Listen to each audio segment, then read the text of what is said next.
ਅੱਜ ਜਿਸ ਕਿਤਾਬਾਂ ਦਾ ਵਿਮੋਚਨ ਇੱਥੇ ਕੀਤਾ ਗਿਆ ਉਸ ਦੀਆਂ ਲੇਖਿਕਾ ਕਵਿੱਤਰੀ ਪ੍ਰੋਮਿਲਾ ਮਨਹਾਸ ਔਰ ਸਾਡੇ ਕੰਨੇ ਨੇ ਗੱਲਬਾਤ ਕਰਨੇ ਆ ਪ੍ਰੋਮਿਲਾ ਜੀ ਕਿੰਨੀਆਂ ਕਵਿਤਾ ਤੇ ਕਿਹੜੀ ਕਿਹੜੀ ਰਚਨਾ ਤੁੰਦੀ ਇਸ ਕਿਤਾਬਾਂ 'ਚ ਸ਼ਾਮਲ?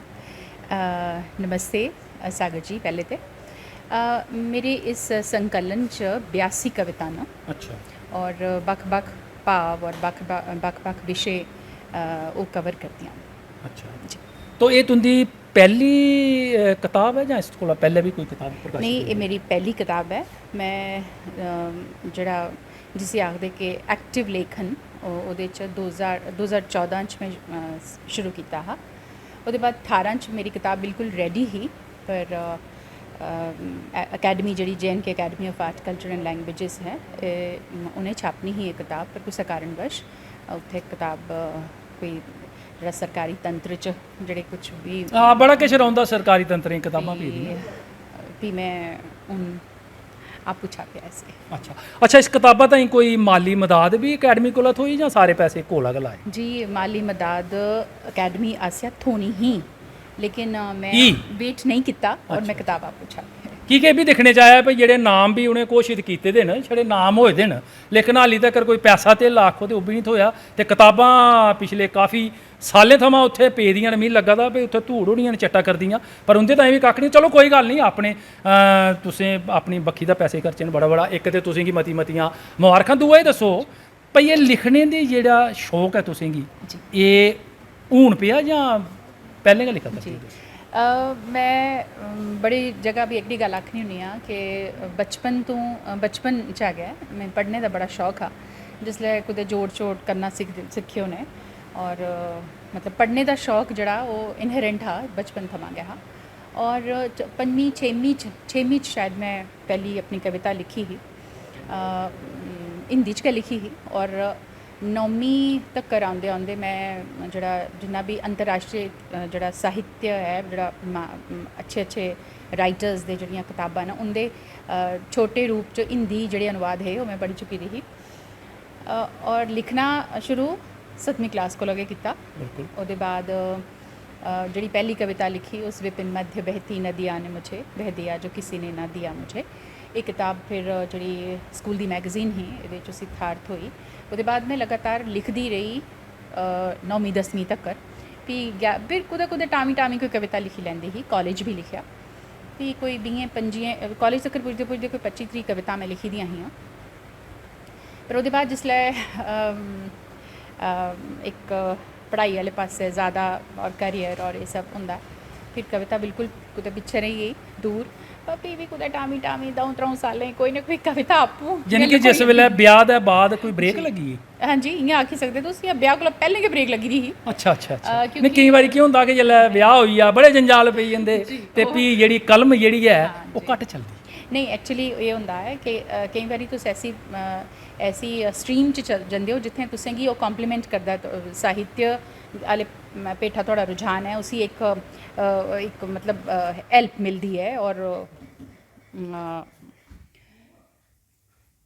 जियां कि मैं आख्या कि जेह्ड़ा साइंसिस पढ़ना पे और साइंसिस च ज़्यादा जिसी आखदे ना कि इंटरस्ट ओह् नहीं हा ते और इ'यां होंदा कि इंटरस्ट है थोड़ा साहित्य पढ़ने का तुस नावल पढ़दे हो तुस कवितां पढ़दे हो पर थोड़ा जिहा ना आदमी जिन्ना मर्जी कोशिश करे पर थोड़ा डिट्रैक्ट हो जाता।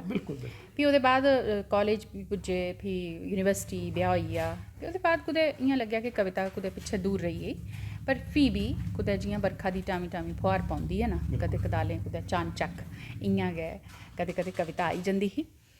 और पर अंदर एक जेह्ड़ा आखदे ना कि कीड़ा ओह् जिंदा रेहा और जेह्ड़ी ओकरा एक लौहका साहित्यकार जेह्ड़ा अजय बदना मठोना हा ओह् मतलब बधेआ मठोया नहीं जिन्ना उसी जिन्नी जल्दी होना चाहिए। बड़ियां अच्छियां कवितां तुसें बड़ियां मार्कें दी जेह्ड़ियां कवितां ने इस कविता संग्रह तुसें संकलित कीती दियां न। प्रेरणा दा कुण रेह् तुंदी? प्रेरणा मैं आखा दियां उ'ऐ कताबां जेह्कियां मैं पढ़दी ही और बचपन च पढ़दी ही और एक संवेदनशीलता है जिहड़ी तुसें गी कुदुआं प्रेरणा स्वरूप नहीं थ्होंदी, एक संवेदनशीलता होंदी है, ओह् तुंदे च इनहेरेंट होंदी है, प्राकृतिक तौर पर तुंदे च होंदी है। और जिसलै बड़ी छोटी ही, मिगी हुण भी याद है कि जिसलै कोई चंपक भी पढ़दी ही ते ओह् शेर और कुत्ते और बिल्लियें आह्लियां क्हानियां होंदियां हियां ओह्दे च जे कुसै कन्नै बेन्यायी होंदी दिखदी ही तां मैं रोंदी ही, और अगर कुदै कोई खुशी आह्ली कोई गल्ल होनी ते हस्सना, और जेह्ड़े लौह्के ब्रदर्स या ओह् ते ओह्दे बतोई दियां पढ़दी पढ़दी हस्सा दी ते पढ़दी पढ़दी रोआ दी। तो मतलब एह् संवेदनशीलता ही, और शब्द जेह्ड़े हे ओह् मैं तुसें आखेआ कि मैं 9वीं 10वीं तक पुजदे पुजदे काफ़ी सारा साहित्य पढ़ी लेदा हा। और हिंदी भाशा ते डोगरी दी मैं तुसें बाद च गल्ल सनानी कि डोगरी च कि'यां आई। मेरे साढ़ी जॉइंट फैमिली ही, और मेरियां जेह्ड़ियां बड्डियां कज़न्स हियां ओह् मेरे कोला काफ़ी बड्डियां हियां, 8-9 साल। ओह् कॉलेज पढ़दियां हियां ते मैं उ'नें दिनें कोई 5वीं 6वीं पढ़दी ही, 7वीं पढ़दी ही।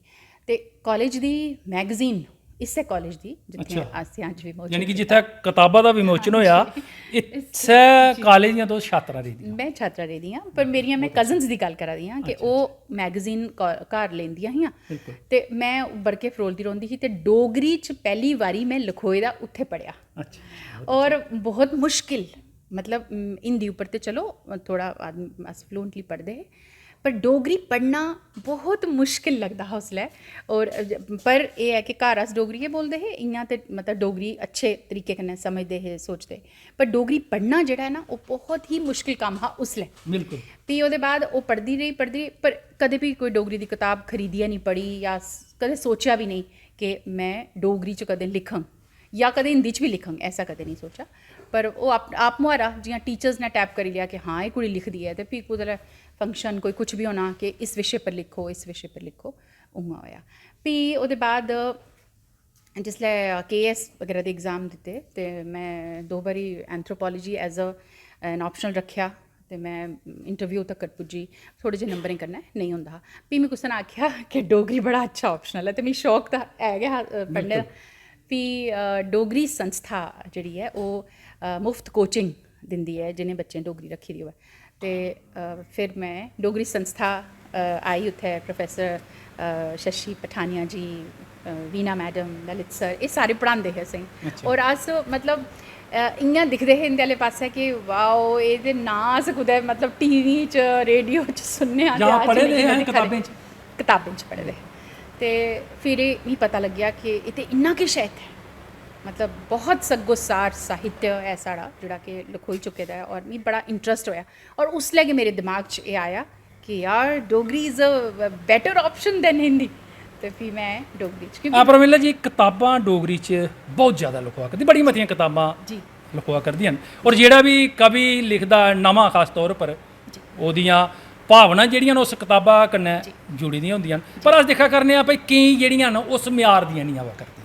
ते तुस केह् समझदियां हो कि कैसियां कताबां होनी चाहिदियां न कि जिंदा कोई म्यार नहीं है? नहीं ऐसियां, कि हून डोगरी जेह्ड़ी है हून इत्थै कताबें दी गिनतरी नहीं चाहिदी, इत्थै साहित्य जेह्ड़ा है उच्च कोटि दा चाहिदा। जी बिल्कुल, तुस ठीक आखा दे। ओह्दे आस्तै इक जेह्ड़ी सच्ची सुच्ची आलोचना होंदी है ओह्दी बहुत ज़रूरत है, और मैं समझा दी आं कि आलोचना भी होआ करदी है। नहीं, आलोचना भी होआ करदी है, पर एक लेखक उस आलोचना गी कि'यां लैंदा है, से कि'यां आत्मसात करदा और कि'यां अग्गे नहीं डोगरी च भी दिक्खने दा औंदा ना, अगर तुस कुसै दी आलोचना करदे हो ते फ्ही ओह् आलोचना जेह्ड़ी है ओह् लड़ाई दा कारण बनी जंदी। नहीं, फिर मैं एह् समझनी आं कि एह् फिर ओह् लेखक न जेह्के अपनी क्हानी गी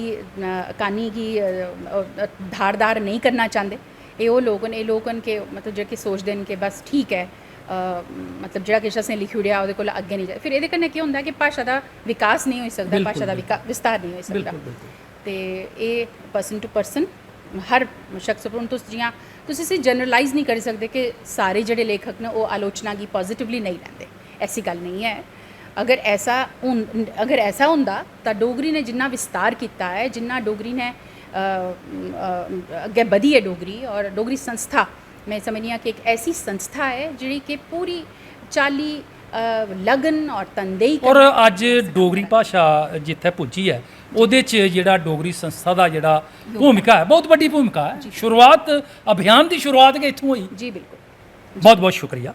मैं तुसेंगी दस्सी दां परमीला होर डोगरी दियां बेहतरीन खबरां बोलदियां न, तुस सुनदे गै रौंह्दे हो इंदियां खबरां 6:15 ਵਜੇ ਰੇਡੀਓ ਆਕਾਸ਼ਵਾਣੀ ਜੰਮੂ ਥਮਾਂ ਕਿ ਹੁਣ ਰੇਡੀਓ ਕਸ਼ਮੀਰ ਜੰਮੂ ਤੇ ਨਹੀਂ ਰਿਹਾ, ਉੱਥੇ ਬਹੁਤ ਅੱਛੀਆਂ ਖਬਰਾਂ ਜਿਹੜੀਆਂ ਔਰ ਬੜੀ ਪਿਆਰੀ ਡੋਗਰੀ ਇਹ ਬੋਲਦੀਆਂ ਮਾਂ ਬੋਲੀ गी इंदे थमां बड़ियां मतियां मेदन और इंदी जेह्ड़ी कलम है इस्सै चाल्ली नमें नमें मोती लिखूगा और वो मोती कठेरी है होर भी किताबां जेह्ड़ियां न वो मां बोली दे खजाने च शामिल होगन।